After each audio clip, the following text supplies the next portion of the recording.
about geology as a subject at school and college level. Is there any issue with the screening? Oh.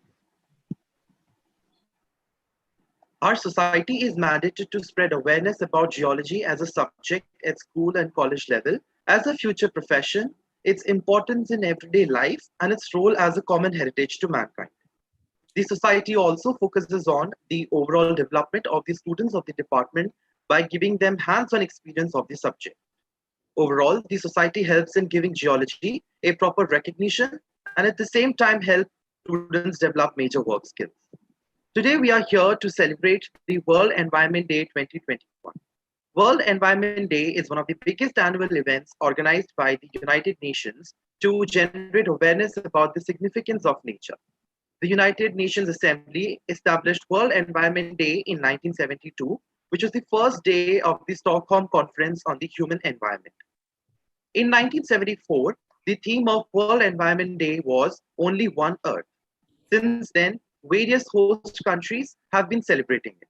World Environment Day was first observed in 1974 in the United States.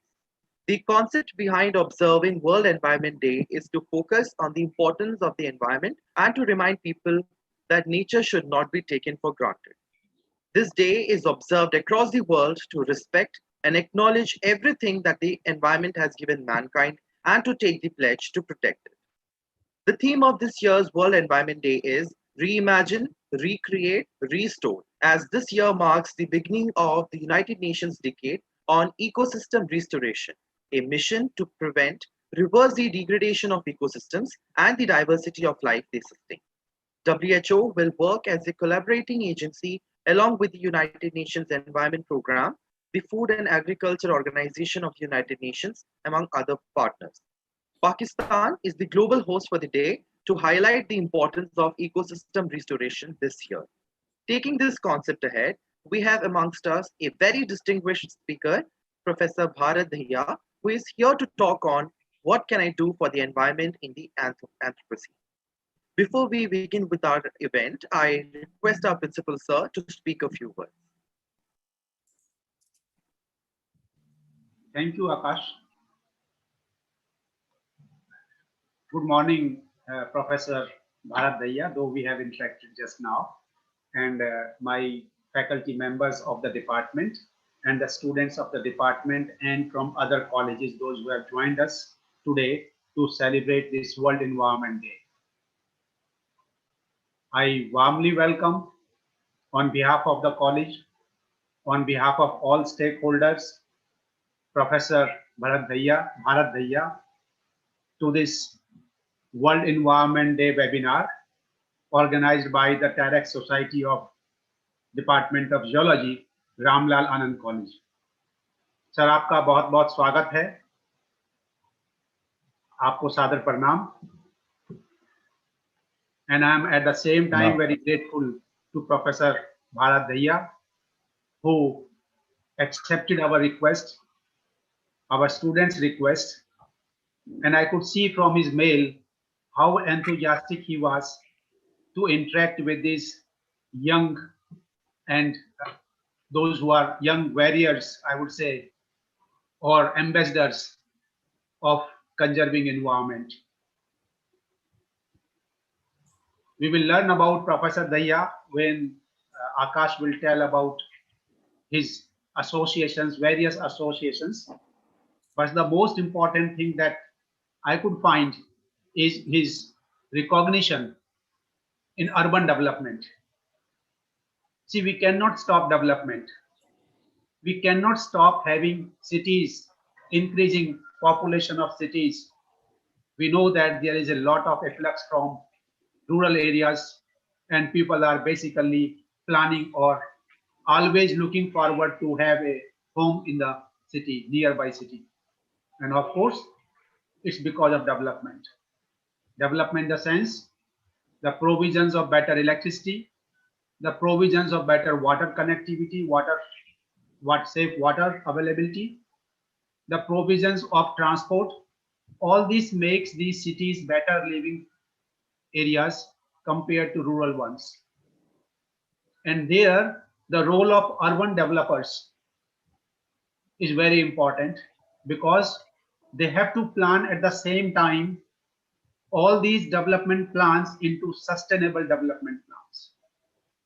How you can sustain, how you are going to get all your resources in sustainable manner without harming your environment, and at the same time looking at the development of the country and development of the, the cities, and even the better living conditions we have to provide to our citizens.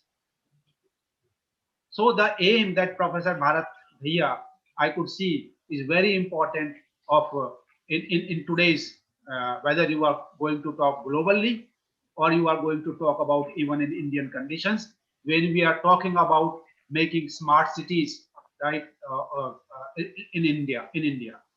We cannot have smart cities until we are going to harm the environment or the natural resources. So it is the duty of the planners, the duty of urban planners, that how they are going to sustain that change, how they are going to conserve environment, right? At the same time, develop the cities into smart cities. It's a very big challenge before that. And that's where I really thank you, Professor Bharat, that you joined us and you gave a chance to think about it, that how we can develop our cities with the help of a consciousness in our minds, right, to conserve environment at the same time. And for the students, as it is a World Environment Day, and the historical background has already been given by Akash, my message is that you have selected a very good topic today. We keep on talking about what is environment, how we are going to conserve it. But the thought process that should come from our mind is what I can do for the environment. That's the most important question that each one of us should ask every day, every time, whenever we use any of the natural resources, whether it is the use of water, use of electricity, use of food, anything that you talk about, we are getting everything from the nature. This environment provides us all living, whatever the living requirements are there is provided by the environment, by nature. So to think about this first line, I was very impressed when I saw this title, Professor Bharat. I think I don't know whether you came up with this title or students came up with this title, but it's really very important for all of us. It is this title itself will force us to think that what can I do for the environment. It is not, though it is a collective responsibility of all of us, but the collective responsibility will come from the individual responsibility. Unless each one of us starts thinking about our role, our responsibilities towards nature and toward the environment, the collective responsibilities cannot be fulfilled. Collective results cannot be seen unless each one of us is so careful about or responsible about the three important aspects that we are, three R's: reduce, reuse, recycle, reimagine, any art that you can add to it, restore. Each and every important art that we have now basically identified in terms of environment conservation is important to all of us. So I will not take much time because I would like to listen to Professor Bharat more. So I will just congratulate the department, the geology, the society Terre-X to come up with such a good topic on this World Environment Day. And at least you take a lead from other departments in the college, those who are celebrating this day and are going to pledge today that even in your consciousness, it should imbibe, it should basically inherit that whenever you start now or using water, immediately that your conscious should arise how you have to use it. Immediately when you start using electricity, you will not leave your rooms without switching off your phones, without switching off your fans, without switching off lights, your ACs. This is the major problem I'm finding with the youngsters. When we are paying as parents as the bills of electricity, so we are more bothered about switching off phones, right? So it is a journey that the youngsters has to follow, right? You make it a principle in your own daily routine that whenever you use any natural resource, you will think about it twice, that whether we are leaving sufficient enough to our future generations or not.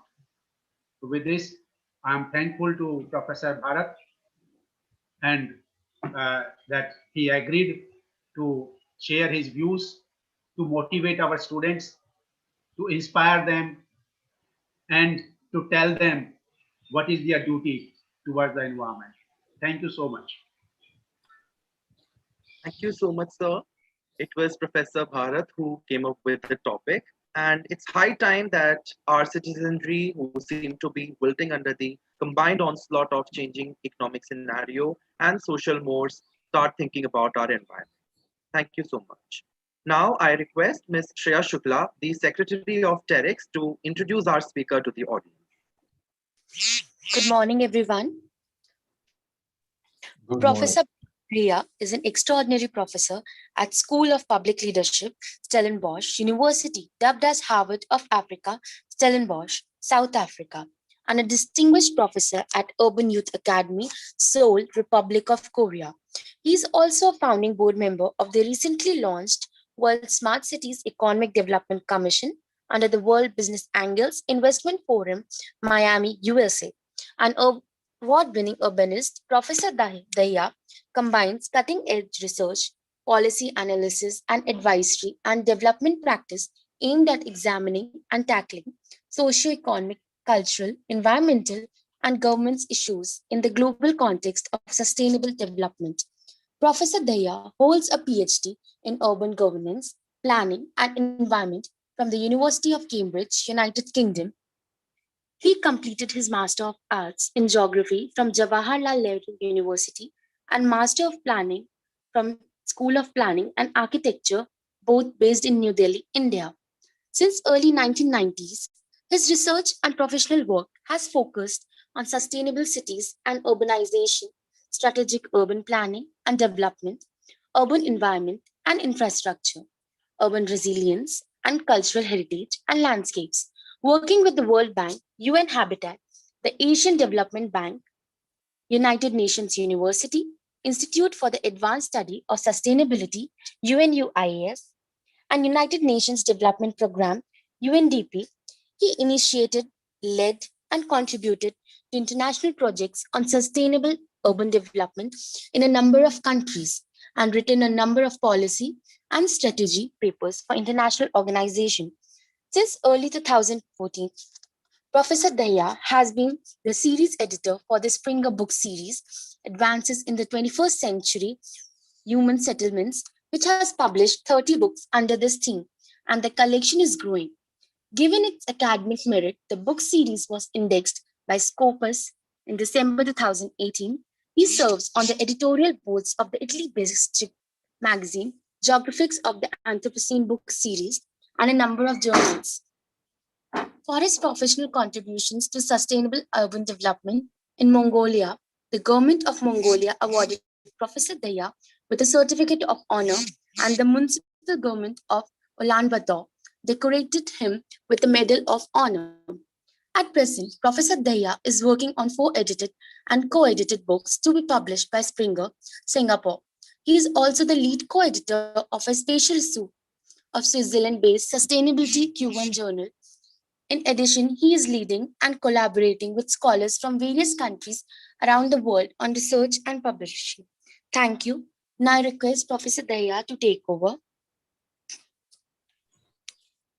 Thank you, Shreya, for that very kind and generous introduction. I hope that you can hear me. Yes, sir. Welcome, sir. Thank you. So, Dr. R.K. Gupta ji, Principal of Ramlal Anand College at the University of Delhi. Dr. Ravish Lal, Teacher in Charge. Mr. Akash Nair, President. Mr. Aviral Srivastav, Vice President of Terre-X. the Geological Society, ladies and gentlemen, and young friends. Namaste, good morning. I'm delighted to be all of with you today. First of all, I would like to congratulate the Terre-X, the Geological Society, for organizing this special event to observe the World Environment Day 2021 at Ramlal Anand College, University of Delhi. Today, the United Nations plans to declare 2021-2030 as the decade of ecosystem restoration, with the slogan of Reimagine, Recreate, Restore. With this initiative, the United Nations aim to prevent, halt, and reverse the degradation of ecosystems on every continent and in every ocean. Secondly, I thank Terre-X, the Geological Society, for inviting me to present a special talk on the topic, What can I do for the global environment in the Anthropocene? Young friends, ladies and gentlemen, why is today's topic so important? There are at least three major reasons. First, in the 21st century, we are living in the Anthropocene, the geologic age, so-called because of the enormous human impact on planet Earth. Second, and as a result of the first, global environment is under major crisis. We hear more and more about ecological degradation and the impacts of climate change on all life on the planet. And finally, youth are a formidable force for achieving global and local sustainability. Since the turn of the millennium, that is in year 2000, youth have been recognized as an important stakeholder group in sustainable development around the world. A key factor behind this is that in 2017, the global population of youth aged between 15 to 24 stood at 1.5 billion. Beyond the demographic statistics, youth bring energy, enthusiasm, and passion to the global quest for sustainable development. They contribute fresh perspectives and bright ideas in addressing these difficult problems. In recent years, youth have also emerged as a creative agents behind many social entrepreneurship endeavors. At the same time, supporting youth still remains important because, as the World Youth Report of 2018 notes, 142 million young people of upper secondary age are out of school. 71 million youth are unemployed, and 156 million youth, though they are employed, live in poverty in low and middle income countries. Traditionally, young people were seen as a target group, and development programs were designed with them as beneficiaries. Now, young people are increasingly seen as collaborators who should be engaged as partners or as youth initiators who should be supported to function as leaders. In the context of this background, an important question arises. How can we inspire youth leadership towards achieving sustainable development? However, this is an incomplete question. Why so? Today's youth will need to work tomorrow to raise families, to buy homes, to take care of their children and parents, all in all, to live a better life. Therefore, the complete question would be, how can we inspire youth leadership towards achieving sustainable development and be economically independent at the same time? In responding to this pertinent question today, first, I will outline the major challenges in sustainable development at the global level, which are also relevant at the local level. Second, I plan to highlight the role of informed youth as beacons of hope, especially in the light of the COVID-19 pandemic. Third, I will share an inspiring example of youth leadership development. And finally, I will provide a few pragmatic pointers to develop youth leadership towards achieving sustainable development. Young friends, ladies and gentlemen, like many of you, I am passionate about sustainability. I have been working on sustainability for over 27 years now. For me, this journey started in the spring of 1994 when I decided to work on the triple issues of economy, energy, and environment in my master's thesis in the discipline of planning at the School of Planning and Architecture, New Delhi. Now, as a global sustainability leader, I'm often asked one question, especially by aspiring youth as well as budding professionals like many of you who have a sense of purpose in life. They ask me, can I be financially independent whilst working on sustainable development?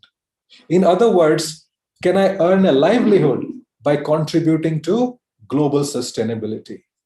Or simply put, can I do a job through which I can contribute towards achieving sustainable development? The answer to this question is absolutely yes. You can be financially independent by working on sustainable development. And if I may say, I am a living proof of this. Once I answer this first question, many times young people ask me a follow-up question. How can I be financially independent whilst working on sustainable development? This is what I will discuss with you today. And I promise that later in my talk, I will share with you a few ideas on possible ways to be financially independent whilst working on sustainable development. Now, let's take stock of the major challenges in sustainable development. Today, we need to ask ourselves a highly relevant question. What is the current situation of global sustainability? In fact, if we look around carefully, we have a global environmental crisis on our hands. About 4 years ago, researching for a lecture that I was invited to give at Chulalongkorn University, Bangkok, I came across the trailer of a stunning documentary film called Midway. In this film, Chris Jordan documented the lives of albatross, which are very large seabirds with a wingspan of over 3 meters. Albatross come to raise their chicks on this island called Midway. What Chris Jordan found on the island was shocking. Albatross chicks were dying of the food they were given by their parents. Naturally, one would ask, what were the albatross parents feeding their chicks that killed them? Can you guess? Now, I would like to play to you a short film for about 2-3 minutes. And for that, I will share my screen.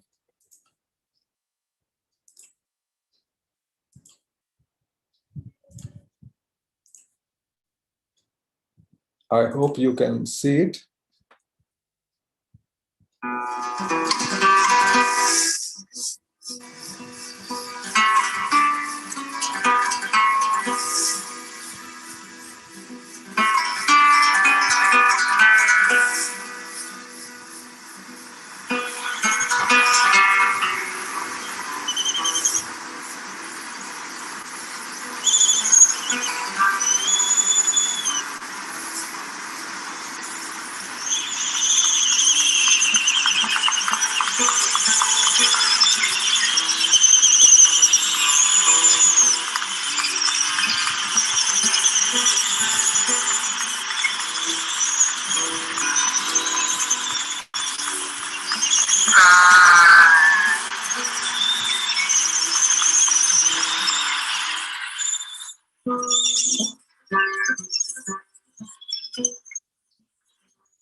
So that's what I wanted to show you.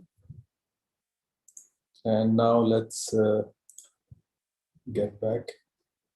So you saw that the albatross thought that the small pieces of plastic were food that they brought from the ocean. Now, Midway Island is located in the North Pacific Ocean, and it is more than 2,000 miles or 3,200 kilometers from the nearest continent. How did all the plastic get there? I'm sure that you have all heard about the Great Pacific Garbage Patch or gyre. Where does all the plastic anyway come from? United Nations tells us that 70% of the world's garbage is generated in cities. United Nations also informs us that over 60% of the global energy consumption takes place in cities, and 70% of global greenhouse gas emissions are generated in cities. What else do we know about global sustainability? According to the World Resources Institute, 80% of the Earth's natural forests have already been destroyed. Between 2000 and 2010, the world lost about 13 million hectares of forest each year. We are told by the World Wildlife Fund that between 1970 and 2010, the size of animal population decreased by 52%. The Food and Agricultural Organization of the United Nations informs us that 70% of the world's fish species are either fully exploited or depleted. The World Health Organization documents that 7 million people die of air pollution every year. World Resources Institute also tells us that nearly 25% of the world's population faces a water crisis, areas where agriculture, industries, and cities withdraw 80% of their available water supply every year. We have also learned from the United Nations that by the year 2100, there will be at least 1 meter sea level rise, and the global temperature will rise by at least 1.5 degrees Celsius unless we take action now. Now, you do not need to be a rocket scientist to understand from all these statistics that we have a global environmental crisis on our hands. And it is because of this human impact on planet Earth and its ecosystems that scholars like Crutzen and Stormer called current geological age as the Anthropocene. Such tremendous human impact is unprecedented in the geological timescale. If we consider the world as one family, Vasudhaiv Kutumbakam, then we, as the citizens of the world, need to think and reflect on this very, very seriously. Now, I will elaborate the role of informed youth, and I underline informed youth as beacons of hope in the changing global circumstances. As a next step, we need to ask two important questions. Is this a total gloom and doom situation on global sustainability? The good news is, no, this is not a total gloom and doom situation. Can we do something about it or not? And the second good news is, yes, we can. And there are at least two more good news which have come out in the wake of the COVID-19 pandemic. First, there is a renewed enthusiasm among the youth that we can tackle the threat of climate change and environmental crisis. This finding comes from Deloitte, an international consultancy company, which conducted their Global Millennial Survey 2020 in two phases. The first phase was held in November 2019, which is before the pandemic, in 43 countries, and the second phase was in April-May 2020 in 13 countries. In the first phase, that is before the COVID-19 pandemic, 54% of millennials agreed that climate change, that we have already hit the point of no return and it is too late to repair the damage. However, in the second phase of survey, in April, May 2020, the figure of 54% fell to 46. In other words, as the youth saw bluer skies and clearer waters, a fresh optimism emerged that we could turn the tide of climate change and environmental crisis. Second, there is a renewed enthusiasm among global stakeholders that we have a unique opportunity here given by COVID-19 pandemic. For instance, Paris-based OECD, or the Organization for Economic Cooperation and Development, has emphasized how green recovery from the COVID-19 pandemic is a win-win strategy, and how governments can have once-in-a-lifetime opportunity to ensure a sustainable recovery from the pandemic if they do four things. A, step up actions for a green and inclusive recovery. B, speed the transition to a low emissions economy. C, leverage finance to invest in the green recovery. And D, track progress through pertinent and comparable and timely data. Of course, action needs to be taken by many stakeholders. National and local governments need to come up with new strategies and initiatives and scale up ongoing innovative programs and projects. Businesses and non-profit organizations, NGOs, need to develop new strategies to make use of the opportunities presented by COVID-19. The innovation ecosystems under the fourth industrial revolution are working on developing social and other innovations. Multilateral agencies like the United Nations and international development banks are there to provide technical and financial assistance. Knowledge institutions like universities and research organizations need to develop new interdisciplinary and transdisciplinary research methodologies to produce cutting-edge knowledge, as well as update pedagogies to provide world-class education. But what is most important is the role played by creative and energetic youth like you. This raises a few important questions in the minds of the youth. How can I contribute to slow down climate change and environmental crisis? Can I do this while earning a livelihood for myself and my family? Is it possible to combine my economic pursuit and professional pursuit with my sense of responsibility towards the global and local environment? Now I would like to share with you an inspiring example. This question, can I be financially independent while working on sustainable development, I had when I was doing my PhD at the University of Cambridge in the United Kingdom. It was February 1998. I was 27 years old, and I was conducting field work in Chennai city in South India. My doctoral research on urban governance was focused on understanding how urban communities were improving their local environment. This was because many parts of Chennai city were very unclean. Solid waste was not collected regularly. There was garbage everywhere, in the bins, outside the bins, in the drainage channels, and adjacent to them. Plastic bags flew high in the sky. There was stink and stench. And all of this gave rise to clouds of mosquitoes as the sun set. One could not stand in the street in the evenings. I wanted to study an urban community which had organized itself and was cleaning their neighborhood to achieve sustainable and living conditions.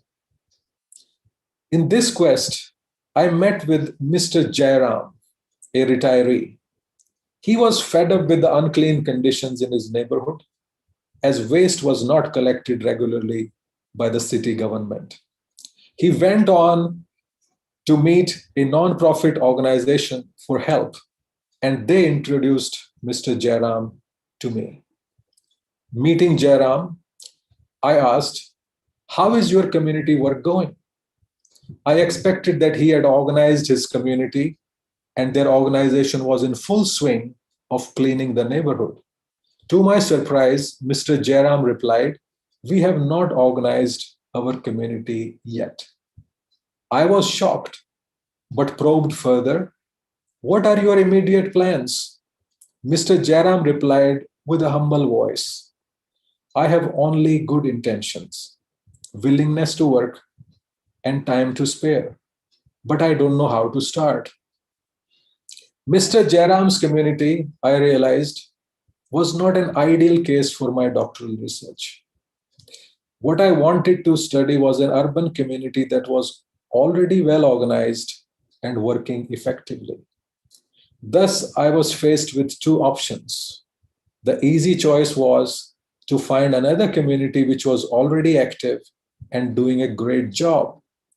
The difficult choice for me was to work with Mr. Jairam, set up the community organization, and study their first year of work as an action research project. This would require me to take a chance on my research on my PhD degree. There was 50% chance that this community may not come together and get the desired results. In other words, I was faced with the choice to move on or to take on. To take an initiative and explore new frontiers or to complete my project elsewhere. At this time, I remembered what Mr. Jairam told me. What did he say, if you remember? He had said, "I have only good intentions, willingness to work, and time to spare, but I don't know how to start." That is when I saw my sense of purpose taking shape. I felt that I could make a difference and contribute to sustainable development. So I decided to work with and support Mr. Jairam and his community located on the periphery of Chennai city. It was a community of about 1,000 people. We organized a meeting of interested residents. I expected to meet many environmentally conscious residents, but to my surprise, only 6 people turned up for the first meeting. Imagine, what would you do if only 6 out of 1,000 people came to a community meeting? We started the work. Slowly, some other people joined. And I helped them in 4 different ways. I used my household survey process not only to collect data on people's views on their local environment, but also to brief them on the upcoming community organization and its planned work to clean the neighborhood. Second, we set up the community organization with 11 members. The community organization work was initiated on the Tamil New Year Day on 14 April 1998 at a community event. I helped the community organization apply for grant funding from the United Nations Sustainable Cities program that was being implemented in Chennai city at that time, and they got the funding. Over a period of 1 year, this community organization started to manage waste collection in its neighborhood and became good at it. I studied their work for 1 year and supported their activities whenever I went to Chennai for further field work. Seeing their success, neighboring communities approached them to help manage their waste collection as well. 6 years later, in 2004, I met one of the community leaders in the United States when I was working with the World Bank. He told me with bubbling enthusiasm, "Bharat, you would not believe. Because of you, the whole place is so clean now. What you started has become a big movement. In 6 years, the community organization that you helped us start is managing waste collection in 12 neighborhoods." And I thought to myself, oh my God, a small thing I did that day has become such a big movement. I could not have imagined this when we held the first community meeting with only 6 people. Therefore, today, my question to you is this: how it would feel for you to realize that what you started as something so small turned out to be a much bigger phenomenon than you thought it was possible. So, my friends, especially the creative and energetic youth, as Saint Francis of Assisi said, start by doing what is necessary, then do what is possible, and then suddenly you are doing the impossible. I went from one step to another. I completed my doctorate at the University of Cambridge, worked with the World Bank in the US, with the United Nations in Japan and Thailand, with the Asian Development Bank in Mongolia, and the United Nations University in Japan, and so on. And then over time, step by step, to work towards achieving sustainable development became my profession. So, my friends, imagine you have the power to change the world. You have the potential to make a difference. You can contribute to global sustainability, and you can be financially independent at the same time. Young friends, ladies and gentlemen, in the beginning, I promised that I would share with you a few pragmatic pointers towards developing youth leadership for sustainable development whilst becoming financially independent. This very much depends on where you are in your professional career now. So, my options that I would like to share with you are the following. Those of you who are studying at the university, you may think of majoring in sustainable development and or doing an internship on this subject. This will help you to learn new knowledge in this increasingly important field and develop your own perspectives on these challenges moving forward. Those of you who are doing research at the university, you may think of conducting an action research project as part of your thesis. Make it as much problem-orientated as possible. You are sure to develop new insights, gain practical experience, and contribute to the society. Those of you who are already working, you may like to add sustainable development related skills to enrich and update your skill set. This will open new avenues of professional growth and career enhancement for you, not to talk about higher financial gains as you go. And those of you who are already deep in your career, you may like to make a shift towards sustainability related careers. This could be in the form of different jobs or a decision to take new initiatives, including social innovation. In recent years, I have seen more and more youth making such decisions as becoming social entrepreneurs. If a youth follows any of these pragmatic pointers, she or he is likely to develop their professional career in working towards sustainable development and be financially independent at the same time in our current geologic age of the Anthropocene. So, my friends, on this World Environment Day, let's reimagine, recreate, and restore our ecosystems by doing one of these things that I suggested to you if you find them pertinent to your interest and your future options. If any of you may like to pursue such an important path and needs help, please feel free to contact me via email or LinkedIn. LinkedIn already, Akash and Aviral have already, linked to my LinkedIn account, and I will be happy to help. With this, I thank you all for your patient hearing. Dhanyavad. Thank you. That was an amazing talk. I personally feel inspired to make a change. I've been trying to do something, but your talk helped me clear my mind a lot. But there are some questions from the audiences.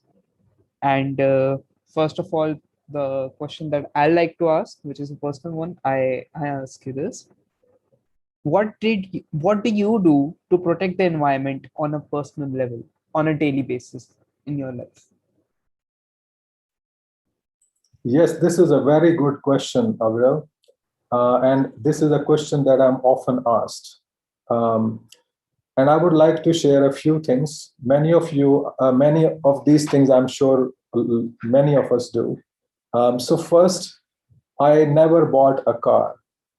I use a car whenever I need in form of taxi or something, but I have never bought a car for myself. And I do not plan to do it in my lifetime. Second, let's look at a few things that are part of our life.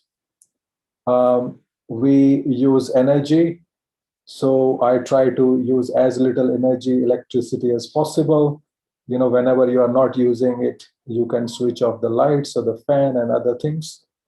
We also use a lot of water. So we make sure that the tap is not running, and we have efficient taps these days. So we should use those. Then we generate a lot of waste. And so waste has different categories, recyclable, non-recyclable, biodegradable, and other waste. And so I do my best to segregate the waste and dispose it in an environmental friendly manner. Now, then we have a very good source of energy, which is the sun. And instead of taking vitamin D pills, and you know that COVID pandemic in this time and age, if you are vitamin D deficient, you are more likely to catch COVID-19. So I expose myself to the sun and take sufficient amount of vitamin D. And so I don't have to rely on chemically produced medicines. Then there are two more things that I would like to highlight. One is flora, which is all the plants and trees.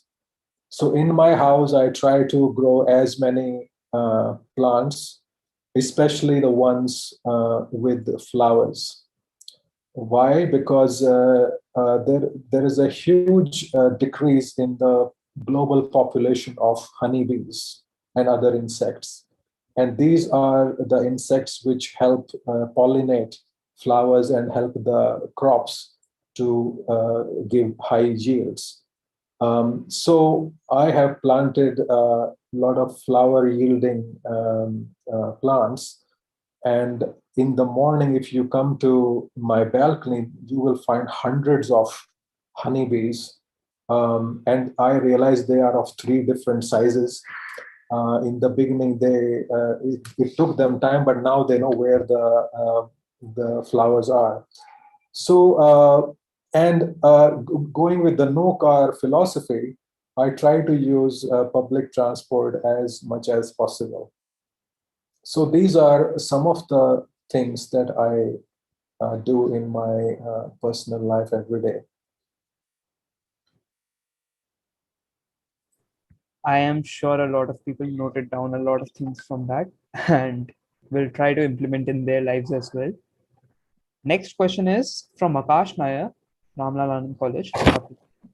He asks, what do I tell people who do not observe Earth hours, saying that 1 घंटे से कुछ नहीं होगा?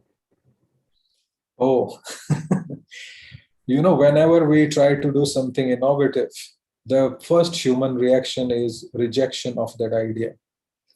So most of this rejection comes from a normal human psychological behavior. And this comes because of ignorance, because they do not realize that 1 hour will save so much of energy. And if you are doing that at a global level, even in our country, where there are many areas where there is load shedding and power cuts, if we save 1 hour of energy, that energy can be used by different other stakeholders. So whatever little we can do in terms of saving the energy is going to help the environment. Why do we worry about saving 1 hour of energy? Because we know that electricity is produced mainly by coal, or we use big dams which produce hydroelectricity. So either we use coal or we use the dams. Dams were in business a long time ago, but nowadays nobody wants to build dams because they degrade the ecological systems. See, coal is a very high, coal burning is a high greenhouse gas emission channel. And in other countries where they have a nuclear power based electricity production, the nuclear waste, human beings haven't found a solution to dumping nuclear waste. So whatever we can save in this direction will be helpful to the planet and our future and the future of our generations. That was an amazing answer. One more question from J.G. Gokula Krishnan from our LAC, Ramlanand College, asks, why are the buildings in cities constructed with concrete even when there are alternate materials like plywood which can reduce emissions? Plywood. Yes. Okay, so this is a very good question. What happens is that you have to go into understanding the urbanization process. So urbanization happens because the factor productivity, this is an economic argument, that if you invest 100 rupees in the city compared to 100 rupees in agriculture or forestry, the return is more than 100% or 200%. So if you invest 100 rupees, you may get 200 or 300. So this is factor productivity. So what happens is that people try to move to the city where they have higher factor productivity. If there is higher factor productivity in economic processes, people are going to get higher salary. If people get higher salary, they would like to go into the city compared to living in the village. Now, everybody knows that it is better to go to the city and earn higher living. And we do not have unlimited amount of land. Okay, so the city starts to expand. Urban planners have a day-to-day challenge of trying to control or manage the growth of the city or to plan the city, but often it does not happen that way. However, the planners found there is one way to stop the expansion of city, and that is by increasing the density, which means building higher multi-story buildings. When you build multi-story buildings, they have to make sure that they do not fall down. And to do that, they have to make sure that they are of a material which can withstand large amounts of weight of the building, and therefore the concrete is used. Now, bricks are not used because bricks will, compact, and what happens as geology students. If you put rock under pressure over time, it's going to crumble or change its characteristics. So we cannot really use bricks. So we need to, the builders need to use concrete. But if in a city where we do not need high density urban area, in those areas we can build not many multi-story, like 1 or 2 story buildings, but that will grow the city very far. from the city center. And the biggest example of this is Los Angeles, which is a low-rise development because for many reasons. But either you have a choice of building a city in a very big area with better environmental buildings technologies, or building a dense city with more concrete type of New York style, Shanghai style city. Having said all that, having explained all that, I would still prefer environmental options. And I feel that people, looking at what happened in the COVID-19 pandemic, people are thinking of living in much smaller cities, away from the dense urban areas, because dense urban areas are where there is more impact of diseases and pandemics. That was a very elaborative answer, sir. I've never been explained about this in such a great detail before. Sir, our faculty, Prabhas, sir, has a question. Where our education system failed in developing an environmental friendly individuals? Do we have any solution to this? Can you repeat the question a bit slowly, please? Sir, the question is, where our education system failed in developing an environmentally friendly individuals? Do we have any solution to this? Yeah, this actually has a very good question and has a very good answer also. You see, we normally follow the educational system which has been given to us by the global north, which is the developed world. Okay, if you look at all your books, all the definitions that you find are from authors who are based in the global north. You will hardly find definitions in our textbooks by scholars from the global south. And such knowledge that is being produced right now at the global level is rooted in the knowledge production systems of last century. What were the knowledge producing systems of the last century? The whole idea was to be very scientific, very objective. Okay, which there is nothing wrong with that. However, what happens is that everything we try to do, we want to make it scientific. We want to relate it to the global theory.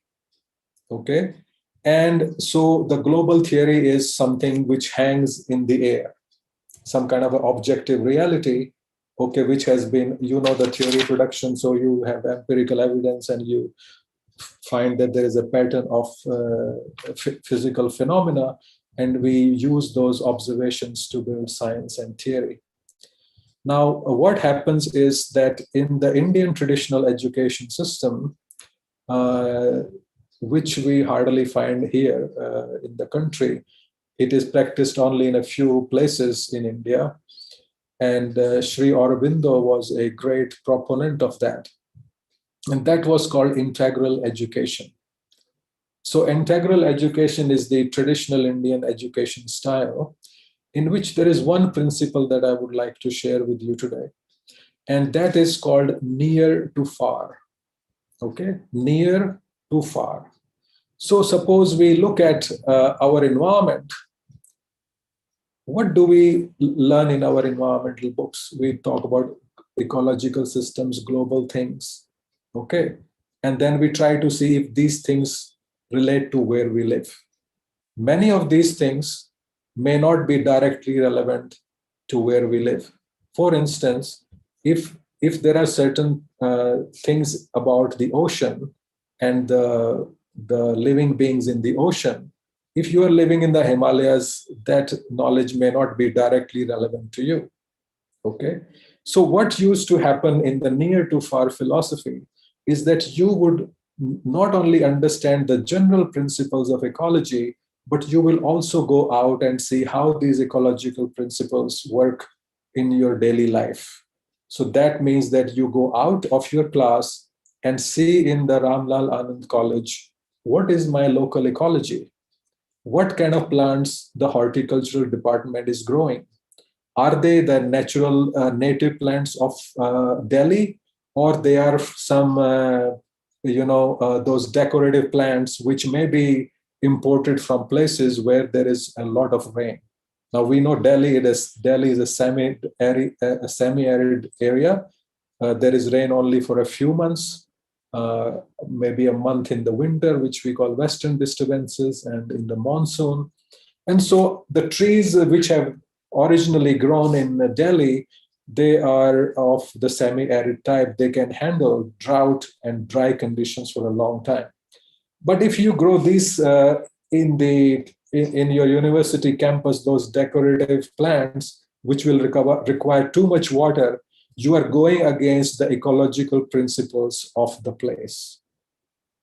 Okay, so when the youth who is bubbling with energy and enthusiasm finds that he or she is unable to link the general scientific principles of a subject taught in the class, he or she is unable to link that to the reality around her or him, they think, oh, there is something wrong, I don't know. And they basically, for them, the physical reality outside the classroom is almost invisible. The students of ecology, they study all these ecological systems, but since they are not taught to relate it to the reality outside the classroom, maybe in many places this is taught, but generally the condition that I have seen, it is not. And that creates this link, this fault between what you are taught and what you can practice. So in other words, what we need to have is the theory, okay, the siddhant as we call it in Hindi or Sanskrit, and the practice. The practice in the Indian philosophical tradition is called lok achar. Okay, so what people practice is lokachar. So the mali, the gardener or the horticultural person, if he is told that they should be planting XYZ trees, and then he will know that those are not the trees you want here because they will be taking too much water. And on the subject of Delhi, there's a good book, and people have done some research on how the different governments in Delhi keep on planting these ornamental and decorative plants compared to the native plants and trees. So this is why we have the problem in our educational system, because we have imported the educational system, or that was exported to us by the global north. And so we have not internalized it, we have not Indianized it. And that is what we need to do. So that is the need of the hour. We need to. That is the need of the hour, to take the students and show how the general principles, the objective principles of science and of different disciplines work in real life in our environment. You see, we cannot go and fix things which are far away from us. So therefore, the principle of near to far applies. Yes, sir. So next question is by a faculty, Dr. Sarbri Nag. She asks, on an individual level, we try to recycle, but at times trying to manage time, we end up throwing things which could have been recycled and maybe upscaled. Is there any suggestion, any way by which we can do it every time, all the time, without compromising on our set duties in different ways? Okay, this is a very micro level problem. And we all face this, okay? Now, there has been a psychological research done around the world, and there has been a lot of progress on this. Earlier, it was said that a habit takes about 3 weeks to form. Okay, but nowadays some new research has come which says that it takes about 2 months to form a habit. Okay. But once you have this habit formed, all your structure, your 60 trillion cells will be working with you to implement that habit. So it's all a matter of developing a good habit, because we have to tell ourselves that, look, this is going to help not only myself, but our children, their children, and so on. So this 2-month investment, not 2 months, even because you are recycling for what, how many minutes a day? Maybe just 5 minutes, correct? You're segregating your waste, and you have like 2-3 bins at your home, like a black bin, a green bin, blue bin, whatever. In green bin, you are putting those things which can be recycled. So if you did that and you taught this to people and in your family, from childhood, they will become very aware of it. Sir, I want to ask one thing. Like Yes. here, this is my question. Now, when we want to do this, we have to learn also, because there are things which are possible, but not in our knowledge. So we have to learn also. So, Yes. so how do we go about so that we can learn the thing, do it fast, and incorporate everything, and not compromise all the work which we have to do anyway? Means we have. Yes. Thank you. That's you have highlighted a very important gap. You see, we in the university, I mean, I'm not saying we, I'm just saying that in general, and this is my experience around the world, is that people think, normal people think, that taking care of environment is the job of only those students who are doing BSc and MSc in environment and ecology.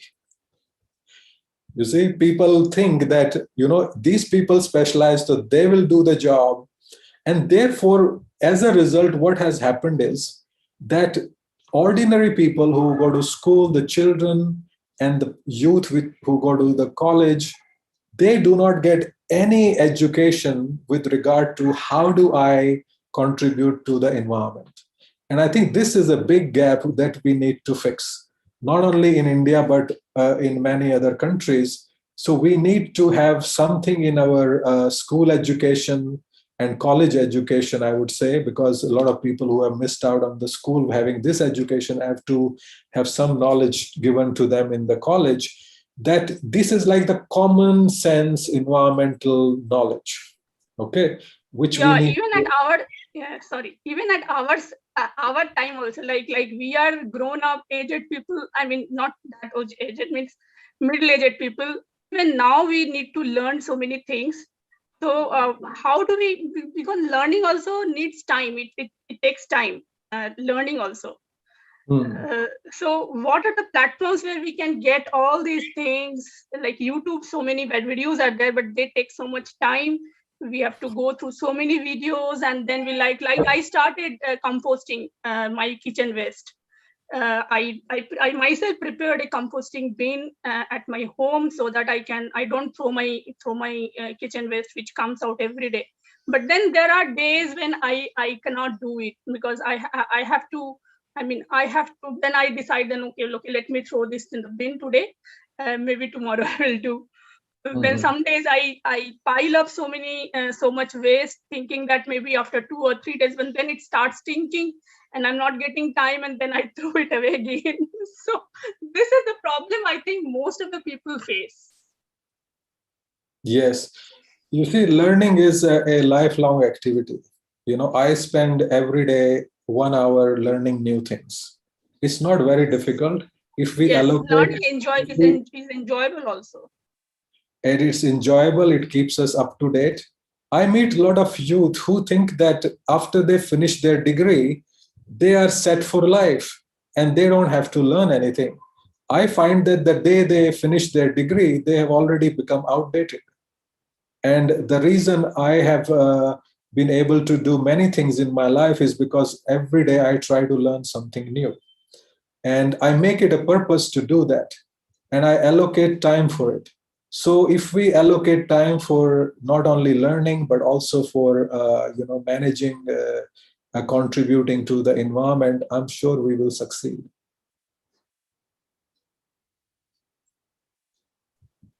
So I also think that keeping ourselves and our environments clean, and how to make it a thing which is not just for today, it's for a long time.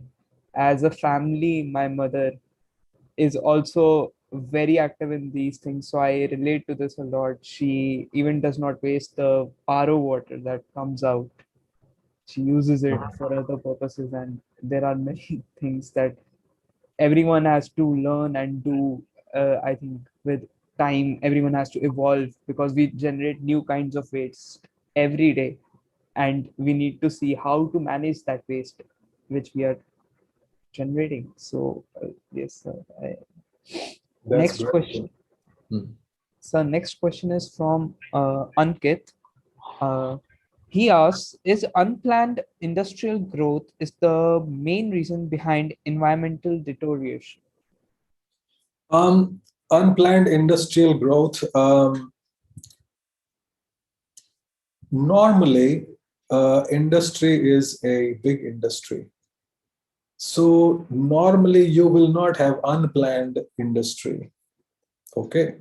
However, there may be some industrial units which will most likely to be unplanned, or unplanned by the government. Of course, the individual who is setting up an industry, they are definitely planning it, but they will do this kind of activity basically to avoid being penalized or being managed by environmental agencies. So they may be having polluting units, and therefore they will try to install these industrial units in places where they think that the environmental agencies or the pollution control board will not reach, and they end up doing small scale pollution at the local level, sometimes very serious pollution. So I would say that this kind of so-called unplanned industrialization, I would not really call it industrialization. It is just putting up some small manufacturing units or other such units in remote areas. You will not find these in big cities because they have every fear of getting caught by the pollution control agencies. Yes, sir. So the next question is by Apurvi Jain from Ramlal Anand College. She asks, what are your views on circular economy as a sustainable economy? Oh, that is going to be the future. Circular economy is what we are getting towards now. All the things that we have been talking about can be over in a larger framework, can be conceptualized under the idea of circular economy. The idea is that nothing, no material, no energy, no processes should generate waste, any material. So all of those things should be able to be used in other human activities. Okay, so if you have wastewater, that should be treated and then can be used as the wastewater that we use for our toilet. And in many countries, this is regularly done. Okay, so waste is a common example how you can reuse almost 80 to 90% of the waste. And there's a lot of knowledge and material available on this. So in other words, to give a very brief answer to your question is, circular economy is what we need, and that is going to be the sustainable economy. So the next question is Drishti Sankla from Ramlanand College asks, is it important for a business to be environmentally sustainable for future success? The answer is absolutely yes, because First is that most of the major economic production and manufacturing processes are increasingly being led by the private sector. There was a time when there was a nationalization of industries, not only in India, but in many countries. And and the governments realized over time that that creates a lot of inefficiency. While they take care of the resources as the economic resources, as like mining and so on, but there is a lot of inefficiency. So if we can take care of if we can, through the private sector or businesses, take care of the environment while combining their comparative advantage of economic efficiency, we have a win-win situation. So how do we do that? Now, the model until now has been corporate social responsibility. So what happens is that all the private companies and businesses are asked to allocate some money by which the environment or the society can benefit. Now, the global experience is that the CSR does not really work. Okay, it gives them very nice publicity, but it does not, and it also results in some small scale improvements in environment and society. For example, poorer sections of the society benefit from such activities, but it is not enough. So one new idea has come up, and it is called environmental and social governance, ESG. I think if you're interested in this area, you should read more and more about ESG. And this ESG is making, like, the companies are asked to make financial audits, correct? So now, under the climate change and global environmental crisis, private companies, especially in Europe, have been asked. The process is now beginning and expanding, that they need to do environmental and social audit.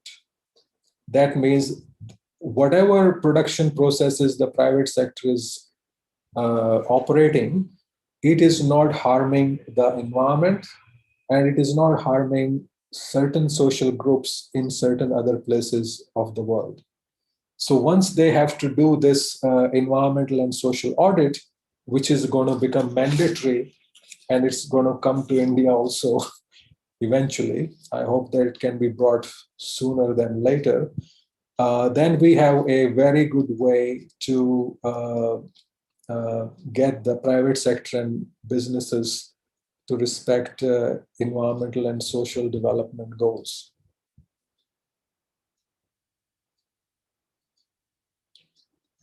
Yes, sir. I think it's a need of the hour as well. So the next question is, the final question actually of the day, is by Rahul Bhandari from Ramlan College. He asks, what are some of the sustainability models that are being implemented around the world currently? This is a very wide and wide-ranging question. Normally, you would study sustainability with a master's degree, okay? But you can take. I'll just give you some answers in certain principles, okay? So there are, for example, let's say take the example of the Netherlands. Now in Netherlands, a lot of people use bicycles, okay? Now we know that bicycles, if you ride, you will be healthy, you will not be generating carbon dioxide emissions. And so therefore the environment will be better, and human beings will be healthier. And healthy human beings have better minds, and they are more positive and for the society.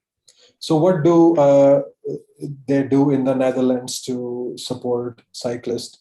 They make the cycle paths on the side of the roads much wider than you will find in many other countries. Simply by making a design on the road and giving more space to people to ride their bicycles, they are able to help people, not only help people, but environment. Then there are cities in countries where they do a very good waste management. They do the segregation of the waste properly. They have involved all the houses. There is a little town in Japan which is called a zero waste town. I forgot the name of this, but I can share with you. I will, if you want to circulate that. There's a little YouTube video on it. And this zero waste town in Japan segregates waste about over 30 types of waste, 30. We all know that in Germany, they segregate 7 types of waste. So if you go to Germany, you'll find 7 types of bins in the street. And all the people have been made aware of that they have to use these different bins. Now, increasingly, you will see in public places that instead of 1 bin, which used to be in good old days, now we find 2 or 3 bins. So these are all little steps towards sustainability models. So there's no one grand big sustainability model, as we were talking earlier. We should be able to start a sustainability model from our life. One should just start from ourself, myself, and then sort of extrapolate, bring other people in the community, in the street, in the block, in your society, in your resident welfare association, and so on. I will be more than happy to receive what you were saying, and I will share it among all the participants, of course. And I totally agree with the point that we have to make a tailor-made policy basically for each and every specific area for a better implementation. So that's again the need of the hour. Everything is the need of the hour today. Yeah, we need certain policies that are helpful, supportive. They're called enabling policies. So they should enable the people to be more proactive in terms of environment and sustainability. Then people will be able to use, because they are enabling, they will be used to, they'll be able to use these policies to improve environment. Yes, sir. And the environment, as we are seeing, it's deteriorating every day. And India, although it's taking baby steps, near me there are 2 bins now instead of 1, which is for dry waste and for wet waste. But it needs to improve on a faster pace to help and improve. Actually do a change before it's too late. So now I'll ask Akash Bhaiya to come forth and give the thank you note. Thank you, Aviral. Thank you. On behalf of Terre-X, the Geological Society of Ramlal Anand College, University of Delhi, I would like to extend a heartfelt vote of thanks to our guest speaker, Professor Bharat Dahiya, for gracing the occasion with his insights in such a short notice. Sir, it gives us immense pleasure to have an esteemed personality like you amongst us. Your words have inspired us to be environment warriors, and your guidance will definitely help us in building a safer and sustainable environment. I'm sure that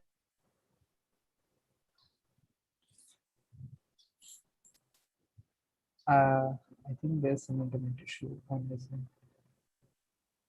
I'm really sorry, I lost my internet connection. It's okay, you can continue. Yeah. So I'll start from the beginning.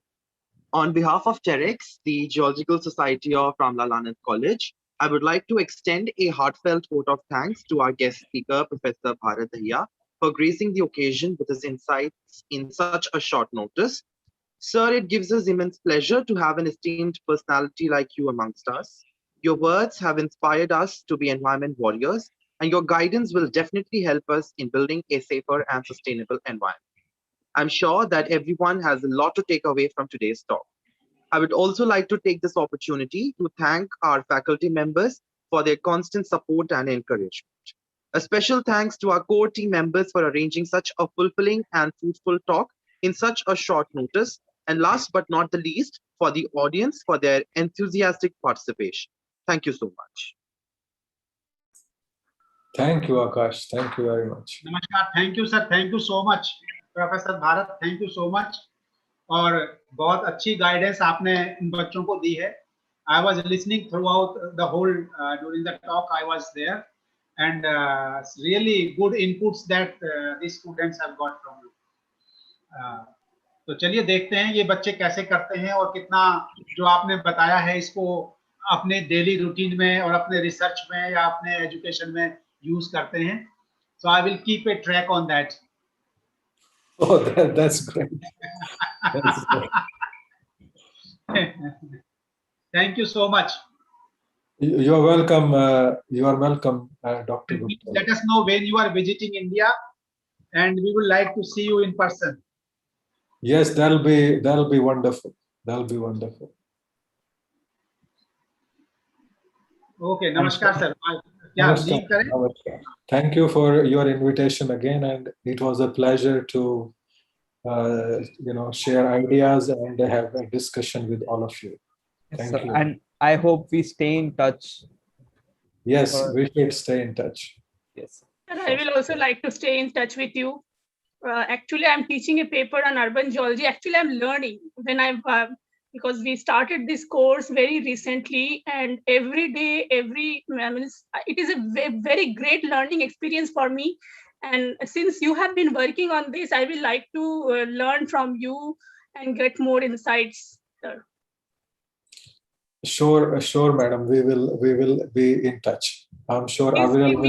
Please give me guidance on how to enthuse the students more and develop the subject and develop the lifestyle actually, so that on a daily basis and on long-term basis, the life becomes more sustainable and happy and healthy.